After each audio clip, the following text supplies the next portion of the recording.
Hi there, I'm James, also known as X-Kart Dizzy on YouTube, and you're back for the first debrief of the season, actually. We're at round 9 at Road America, as you can see on the bit that I put down below, but we're here for a debrief. Things that we could learn from Road America for maybe next year, or for other series that might go to Road America throughout the rest of the Season 3 and Season 4 for iRacing. So, yeah, Road America. Some bits and pieces to maybe bear in mind before I start this is that I am in Division 3. So I was in mostly lower splits. I was in like split 3 or split 2 for most races. So not in split 1, so I'm not fighting with the big boys and the big guys, but that is just how it is, right? So yeah, I actually watched the real IndyCar race last night. And it wasn't too dissimilar from what we had in iRacing in terms of track temperature, in terms of the tyre usage, and actually in terms of some of the racing as well. There was so many sends on iRacing in the 4 slots that we had. People sending it, people really fighting hard. If you had really strong pace, like, it made a difference, especially at this track, to just go that little bit quicker and catch people. This circuit allowed you to really catch people, and that's really cool because it means that racing's really fun as well. So definitely worth it. This week just gone that we did, it was definitely a really great race. It's a great racetrack anyway for IndyCar, but yeah. One thing that was a definite issue, Road America always seems to have this issue, is its track limit central. I think I came away with no less than 10x in each race I did, and that's because you're pushing the limits. You know, you're trying your hardest, and you're going to end up off track at some point. So unfortunately, that happens sometimes, and yeah, it's just one of those things. But yeah, to come away with no drive-throughs, so that's good. But yeah, my results pretty okay. I mean, the first slot not great, taken out by somebody that it completely ended my race, unfortunately. And then second race I did, I qualified second with a 43, which people were doing 44s and 45s all week, and I saw the odd 42 out there, which I was like, I'm never going to get near that. But yeah, there was a 40. I put in a 43, which I was quite happy with, and unfortunately I looped it at turn 3, literally where we are now. I had to wait for all the cars to come past and rejoin at the back with damaged front wing. But I was on a short stint strategy, the alternate tyres. Obviously, if anyone raced Road America last week, you'll know that the tyres were really difficult to keep a track of.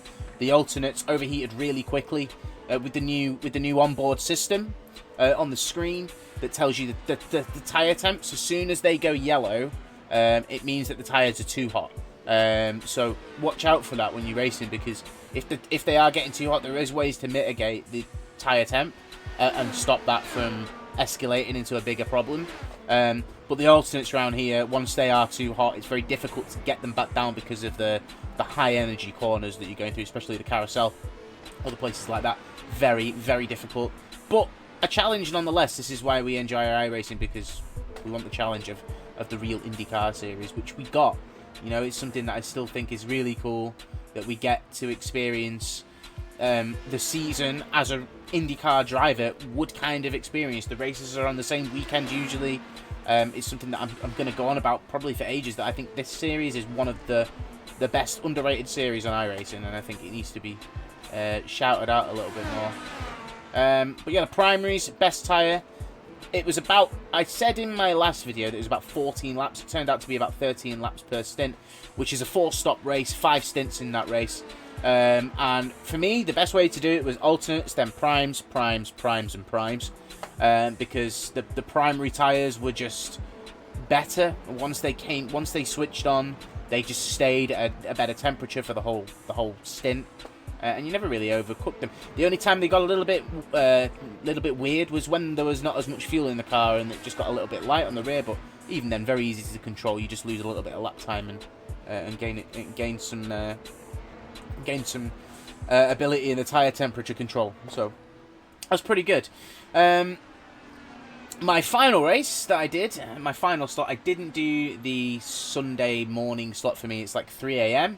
I would usually do it, but as I won the Saturday 7 p.m. slot, which I couldn't believe, considering I won that 127 points, wasn't going to get anywhere near that in any other race, and iRacing takes your best points score. So 127 points, race win. Yeah, a good week for me personally. How did you do in yours? I'd be interested to know where you guys landed in terms of where you finished. I've seen some people actually in the championship right now are a little bit above me because they had a really good race. A couple of names that I've never seen before that have all of a sudden popped up into the top 10, which is awesome to see in Division 3. I know that Anna Klemick, who watches these videos, you are, I think, just in front of Lane behind you. I think it's Lane Hosler, I think. We need to check it. I'll check it later and maybe make another video on it later. But yeah, the championship is pretty close between them two. I think there's like 1,200 points versus 1,100 points. So it's a very small gap. And considering, like I say, you can get 127 points in split 3. When you have 7 splits, split 3 gives you like 127 points for the win. Like, it's way more for a win in top split. It's like 200 and something points. So if you get in that top split and you earn the big points, you are just going to push yourself up in your relative division, which is incredible. Like, if you can get there. I've been in a split 1 race before, and it does help. But man, you need to be like so lucky to get into that split 1, or it needs to be a week where the track isn't as popular, I suppose. That can definitely make a difference. But yeah, it's been a decent week this week. iRacing, Road America, IndyCars. It's been fun. It was a challenge at first, at the beginning of this week. Couldn't get my head around it too much. But we've got a week off now. No IndyCar this week. But we do go to Mid-Ohio next. A great track, fantastic track. Looks like it's going to be dry. It might rain though, so keep an eye on the temps. We'll check the temps in the pre-race chit chat next week when I do a video all about Mid-Ohio and where we think the strategy is going to play out for those of us that want to do Mid-Ohio and want to do well, especially in the divisions that you're in. Again, if you're in like Division 10, 9, it doesn't really matter which division you're in. Let me know where you are in the points and what you're hoping to achieve this season. Yeah, so there we go. It's a bit of a debrief on Road America. And yeah, prime tyres, best tyres are definitely, alternates were definitely overheating, so bear that in mind. Definitely going into next season when we revisit Road America next season. That's some things you can take into account, that the alternates were definitely not the strongest tyre, and being on the softest tyre isn't always the best thing. The more consistent tyre can be the primes, and in real life that also merged. You had like the likes of Pelot, you had the likes of Will Power, etc. on the alternates near the start, and then they switched to primaries, or it was the other way around. They didn't use the alternates all race. They were on the primes more because they lasted longer throughout a stint. So yeah, a mega thing, and yeah, looking forward to Mid-Ohio now. So we go to Mid-Ohio next, and it should be a ton of fun. So let me know what you're looking forward to in the season. We've got a couple of ovals. We've got Iowa coming up after Mid-Ohio, and then we've got Milwaukee, and we've got Nashville to round out the season towards the end of the season. But we have got a couple of road circuits in between there. So looking forward to those circuits, including Circuit Gilles Villeneuve, which not a usual IndyCar circuit, but we are going there. So something that we're gonna need. Everybody's gonna need to kind of get their head around is the trickiness of that track, because it can be quite hard. But with that being said, a little extra on this debrief. It is Watkins Glen 6-hour week this week.